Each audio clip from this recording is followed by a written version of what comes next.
په پخواني او د ننني انسانانو کې او پښتنو کې که یو فرق شته هغه د دغه پښتو او د بول په حواله باندې دی. یعنی هر هغه انسان چې وس یې وخرڅېږي دی یوه چاته دوکه ورکوي، دروغ ورته وایي، رښتیا نه ورته وایي. دا د چا سره چې پښتو کړي، زبان یې کړي، عهد یې کړي، واده یې کړي، هغه در پرې نه رسي. دا په پښتنو کې دغه خوی چې دی هغه ولې داسې سوکه سوکه ختم کیږي او پښتون خو هغه دی چې د خپل قول او زبان باندې دی قایم وي، د هغه دپاره که ده ته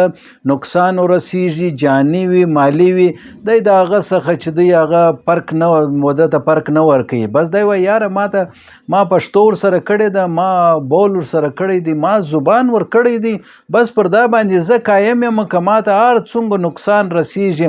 دغسې انسانان په پښتنواله کې شمارل کیږي. دا یو ښه خوی دی. دا بول یا دا پښتو دا وچیش ته وایي او ولې نن سبا یې ډېر سخت اړتیا شته. پر دا باندې به نن موږ مجلس کوو. بسم الله الرحمن الرحیم. السلام علیکم. زه یم نقیب الله کرزی. هر مخصن موږ دلته په ټولنې ته چې کوم ورپېښ مسلې مسایل شخړې دي یا په موجوده حالات باندې کوم چې معروضي وي یا ذهني وي یا فکري وي، په دې حواله باندې موږ مجلسونه کوو. تاسو دا زما نور ویډیوګانې هم کتلی سئ او کمنټ هم پر ورکولی سئ. او دا زما چینل چې دی د یوټیوب دا اوس تازه دی، دا د سره سبسکرایب کړئ. ولې زه ولته په دا یوټیوب باندې ویډیوګانې جوړوم، نور پر دا نور سوشل میډیا پلیټفارم باندې زه هلته لږ غیر حاضري یې بولې، کمي یې بولې کوم. ولې زما کوشش دا وي چې زه خپل یوټیوب چینل چې دی هغه کامیابه کړم او در خلکو ورسوم. نو دا ستاسو په مینه او محبت باندې به دا کامیابه کیږي. زه دلته مختلف موضوعات باندې مجلسونه کوم. نن خاص کر په بول یا په پښتو باندې به مجلس کوو. نو تاسو دا یوټیوب چینل سبسکرایب کړئ او دا ګنټۍ بټن چې دی هغه دباو کړئ. دوستانو بول یا پښتو خو نو که ورته ووایه دا یو ژبه ده، نه لکه اردو چې ژبه ده، ترکي ژبه ده، پنجابي ژبه ده، بلوچي ژبه ده، نه. نو دا رقم دا د پښتو چې ده دا د نور څخه د لږ الګ ده، جدا ده، په دې معنا چې پښتو و ژبې ته هم ویل کیږي او دا زبان و ښه خوی ته هم ویل کیږي. و یاره په ده کې ښه پښتو ده، دی د ښه پښتو خاوند دی. دا د دې دا مطلب نه دی چې د ده پر دا ژبه باندې ډېر عبور سته او د لغت په حواله باندې دی چې دی هغه ډېره وسیع ذخیره لري، نه، بلکې پر ده باندې د ده چې کوم ښه خوی دی په معاشره کې، په ټولنه کې، هغه ته خلک د پښتو په معنا باندې و هغه ته دا ورته ګوري. مثلا که اوس یو څوک د چا سره یو ښه سیالي وکړي، یو ښه کار وکړي، و یاره دا ډېر ښه د ما سره ډېر ښه پښتو وکړه، ته د ما سره پښتو ولې نه کوې؟ د دې مطلب دا نه چې د ما سره پښتو وایه، د دې مطلب دا دی په پښتنو کې چې کوم ښه خوی دی هغه ته ولې، هغه چلن ولې د ما سره نه کوې، هغه خاصیت ولې په تا کې نشته. نو دا پښتو چې ده دا په یو ښه چلن باندې او خاص کر په واده او بول یا زبان باندې ویل کیږي چې یاره د ما سره واده وکړه، قول یې وکړي، عهد یې وکړي. په دې حواله باندې پښتو هم ویل کیږي. نو که څوک د چا سره مثلا دا ورته ووایي چې یاره زه تا ته چې دی هغه د میاشتې په آخر کې تا چې کوم پور په ما باندې دی هغه زه د میاشتې په آخري نیټه کې و تا ته درکوم. نو دا هغه وایي یاره دا پښتو د راسره کوې، دا بول راسره کوې؟ هغه وایي و بلکل زما بول دی، زما پښتو ده، ما زبان در کړی دی یار، بلکل یې در کوم. نو که د میاشتې هغه نیټه تېره سي او دی یې نه کړي ور، نو بیا دا بل سړی په پیغور کې ورته وایي یار تا خو د ما سره بول کړی ولم، تا خو د ما سره پښتو کړې وله، تا خو د ما سره زبان کړی ولو، نو دا نیټه تېره سوله، تا ما ته خپل قرض او پور چې دی هغه نه کوي را، نو ته د پښتو خاوند نه. دا یو پیغور یې ورکوي. یا یو څوک دا ووایي چې یاره زه به سبا د تا سره ستا دیدار لره درځم یا سبا چې کوم ستا په کور کې کوم کار دی هغه کار دپاره دې زه راغوښتی یم زه مستري یم یا انجینیر یم یا هر څوک چې یم نه دا زه ستا کور لره سبا درځم او ستی بیټک لره درځم دا ما او ستا چې کوم کاروباري لیندین دی یا د باغات یا د مځکې یا په هر حواله باندې دی نو لہذا زه سبا سهار چې دی هغه درځم نو د انتظار ورته کوي د سهار څه غرمه سي د غرمه څه ماپښین سي د ماپښین څه مازدیګر سي مازدیګر څه ماښام سي هغه ماخستن سي دا ورځ پسې تېره سي دا بله پسې تېره سي نو بیا دا سړی په ورته وایي وایي یاره دا خو د ما سره پښتو کړې وله چې سبا زه درځم دی نه رالی دا د پښتو خاوند نه دی د ما سره بول کړی ولو د ما ته زبان را کړی ولو او دی پر خپل زبان باندې نه وختي په خپل بول باندې نه وختي په خپل پښتو باندې نه وختي دی چې دی هغه د عید و د قسم خاوند نه دی دا هسې مازې یو شیطاني او ابلیسي طبیعت لري دلته یو چا سره واده و پښتو وکړي بول وکړي هلته د بل چا سره وکړي لاس یې خشته کړي یو چې دی هغه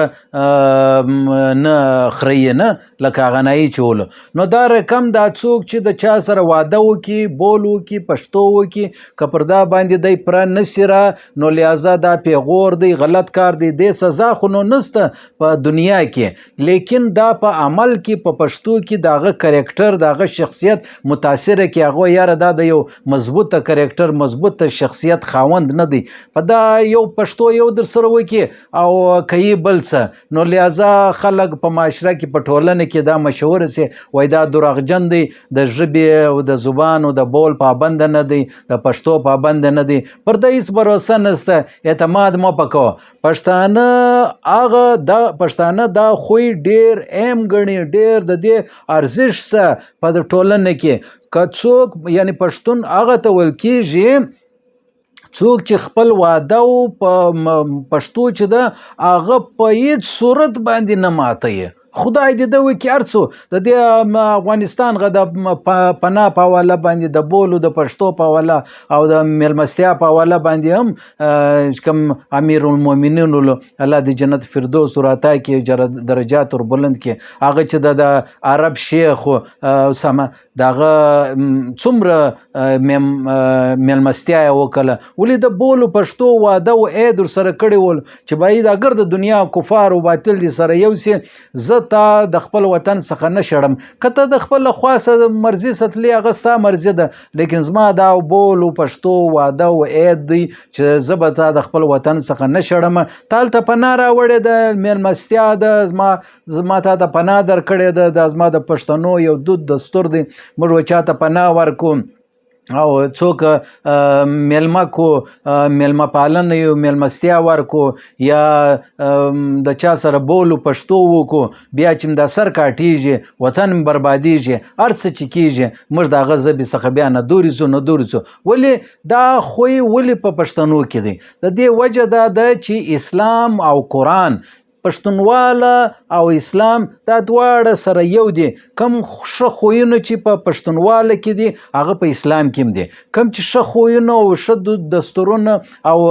حدیثونه او ښه لاره چلند دی هغه په پښتونواله کې هم دي ګویا مطلب دا سره جلا نه دي خلک یې جلا سره ګڼي وایي یاره قبایلي نظام بل شی دی اسلامي نظام بل شی دی وایي قبایل هم د اسلام مني اسلام هم قبایل مني او یو بل ته عزت سره ورکوي زموږ چې کوم ښه دستورونه په پښتونواله کې دي هغه د اسلام که موږ اخلو یا د اسلام که چې دي هغه موږ پښتنو ته ورکو نو دا رقم پښتانه چې دي په ګډه باندې مسلمان سوي دي په یو قوم باندې دا نو نه دي چې پلانکی مسلمان سلو پلانکی حنیفي سلو بیا نو ابل نه دی یا ګرده موږ مجموعي طور په اسلام کې چې کوم دود دستورونه ښه خویونه دي هغه ګرده په پښتونواله کې دي موږ سره جلا نه یو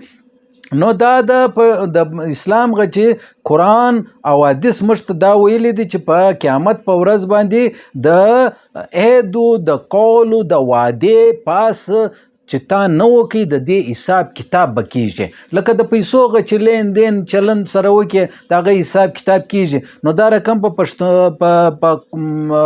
د قول وعده او عید که دا تا نه کو پوره قول واده او عید دا چې دی هغه پر تا باندې یو قرض دی یو بوج دی خامخا به پرکې دا به د دې به حساب کتاب د قیامت په ورځ باندې لکه دا نور د ګناه او د نیکیانو او د شو کارو د بد کارو حساب کتاب کیږي د قول او د وعده او د عید دا چې تا نه دی پر کړی یا دی پر کړی دی دا غي جزا او سزا وتا ته ملاویږي. ولې الله پاک چې کله اول د واره انسان جوړ کړي روحان جوړ کړو نو وی ویلې الست بربکم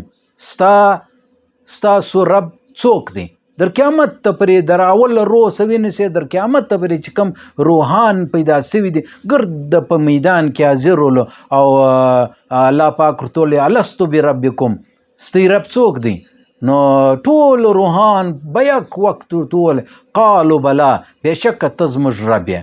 نو الله پاک ورته ویلې پر دا واده باندې قایم اوسیږي او یاد یې ساتئ د دې څخه انکار مه کوئ ویروئ یې مه چې بیا د تاسې څخه ویره سي. موږ چې دنیا ته رالو بیا دا زموږ وعدې او دا شیان قول و عید دا ویر سولو موږ خپل رب چې دی هغه پیسه وګړله دیوال مې وګړی بت مې وګړی باچا مې وګړی نوکري مې وګړه باغ مې وګړی پیسه او دولت سونا مځکه او باغات او طاقت او وسن دا ټول دیوتا او دا واغه لمر او سپوږمۍ اسمان او مځکه ټول موږ رب وګڼل لیکن رب را سویر سو د چاس چې واده کړی نو د وعدې خاص د تا څخه به پوښتنه کیږي. نو د پښتونوالي کې دا چې واده یعنی الله پاک هغه انسان ډیر خوش دی څوک چې خپل عید پرکوي خپل واده پرکوي نه او طاقتور سړی هغه دی ښه پښتون هغه دی چې خپل قول واده پرکړي دا نه د چې آی ته یو څه ووایه هغه ته بل څه ووایه هغه ته بل څه د ګردو څه دروغ ووایه وعدې نه پرکوي او چاله پر وخت باندې نه ورځي چاته دې وخت ورکړي هغه درله راسي ته ورکې یعنی واده نه پرکوي یو ځاګي له راځي واده دې ورسره کړي په دغه خو دا پښتانه وایي تبلیغیان وایي واده وکړه تبلیغ لځي هغه یا واده نه کوم اراده کوم نه نو اراده باندې خو خیر دی هغه خو د انسان خپل کار دی نه نو واده چې وکړي زبان چې ورکړي پښتو چې وکړي هغه پرکې کدی یو انجلۍ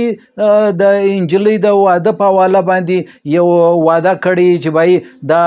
پلانکي انجلۍ به زه د پلانکي خاندان ته ورکوم بس بیا پر دا قایم اوسېږه پلانکي پیسې اخیستې د پلانکي وخت باندې به ورکوم بس بیا پر دا واده باندې پوره مکمل قایم اوسېږه کدی یو چاته پناه ورکړی ده بیا ټینګ پر اوسېږه پر دا کې مرګ هم درله راسي کوی نو واده د واده خلاف ورزي چې څوک وي هغه دروغجن سړی وي هغه غلط سړی وي هغه شیطاني او ابلیسي صفت لري د دا رقم انسانانو په پښتونواله کې هیڅ اجازت نسته هیڅ گنجایش نسته. او بیا بله خبره ده د دوستانو واده چې ده هغه یو داسې یعنی پښتانه چې دی یو دا په پښتون ثقافت او په روایات کې نه په دود دستور کې دا واده او دا پښتو دا بول دا زبان چې دی نه دا ورکوون دا د یو معاهدې څخه زیات طاقتور وي د یو مطلب دا معاهده چې ده یعنی کته یو اګریمنټ د چا سره وکړي د پیسو په حواله باندې د سونې په حواله باندې یعنی زما مطلب دا دی چې یو ډیر زیات مال دولت وتا ته ملاویږي د هغه په مقابله کې تا چې کم پښتو کړی د زبان دی کړی دی بول دی کړی دی هغه پرکې خو دا دولت دا پیسه دا سرمایه دا معاهدې دا شیان ټول ټوکراوي ټول چې دی هغه لاندې تسې در سترګې لاندې تسې او ذلیل په ذلیل نظر ورته ګورې لیکن په معاهده لیکن په واده په پښتو په بول په زبان باندې هغه هیڅ کله د هغه څخه انکار نه کوي هغه پرکوي پر هغه باندې قایم دایم وسیږي دغه خو د پښتنو خوی دی دغه خو ښه خوی دی چې په دا باندې زموږ ټولنه در دا اوسه پرې قایمه ده چې باید زموږ چې کم دا بول دا زبان دی ریټن نه دا بول دا زبان چې چاته ورکړی دی په دا کې د انګریزانو په کتابو کې لیکلی دی چې د پښتنو په دغه خوی نه دی په دا خوی موږ ته ډېر نقصان راورسوي. موږ چې به یو غټ قاتل یا مجرم به کولې د دوی ولې د دوی په نظر چې کوم قاتل و مجرم دی هغه زموږ د قوم هیرو دی نه په تاریخ کې. دا په ګرد دنیا کې دغه اصول دی نه. نو دا سامراج دا لیکلی دی، فرنګي دا لیکلی دی چې پښتنو چې کوم د چا سره د پناه په حواله باندې، د بول په حواله باندې، د پښتو په حواله باندې، د عید په حواله باندې خپل زبان پښتو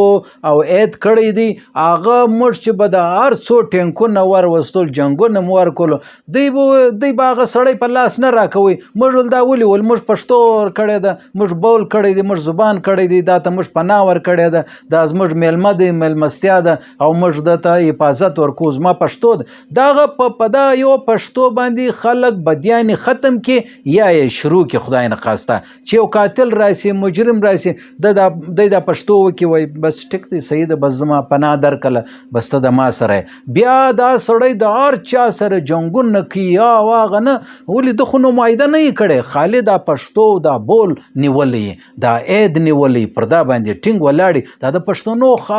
خاصیت دی. الله دې په موږ کې ښه خویونه پیدا کړي او غلط خویونو چې د اسلام څخه مخالف وي هغه دې زموږ د ذهن او د معاشرې او د ټولنې څخه وباسي. دا زه په یوټیوب باندې مختلف موضوعات باندې مجلسونه کوم، تاسو د زما نور ویډیوګان هم کتلی سئ. دا زما یوټیوب چینل چې دی هغه سبسکرایب کړئ، ګنټۍ بټن دباو کړئ چې بیا ویډیو هر ماخستن اول د واره در تاسو تر ورسیږي. دا زما په پلی لیست کې دا نور ویډیوګان هم وګورئ، واتساپ لینک یې و دوستانو ته شیر کړئ او د ما سره ملګرتیا وکړئ. دا چینل به په ګډه سره چلو. نو نن په پښتونواله کې موږ د بول زبان یا د پښتو په حواله مجلس کوي چې دا د قرآن عین مطابق دی، د اسلام عین مطابق دی او په پښتنو کې دا ډېر ښه یو خوی دی، یو دود دی، یو دستور دی چې موږ یې ډېر اړتیا لرو په نن سبا دور کې چې هر ځای د دروغو یو راج دی. الله پاک دې د دروغو د جعلي فتنو څخه موږ ته نجات راکړي. په خپل پښتونوالي او پر خپل اسلام او تصوف باندې مې ټینګ وساتي. انشاءالله سبا بیا ستاسو په چوپړ کې حاضرېږو. حاضر دم ما نقیب کلزي ته راکړئ اجازت. د الله په امان. اسلامي انقلاب زنده باد.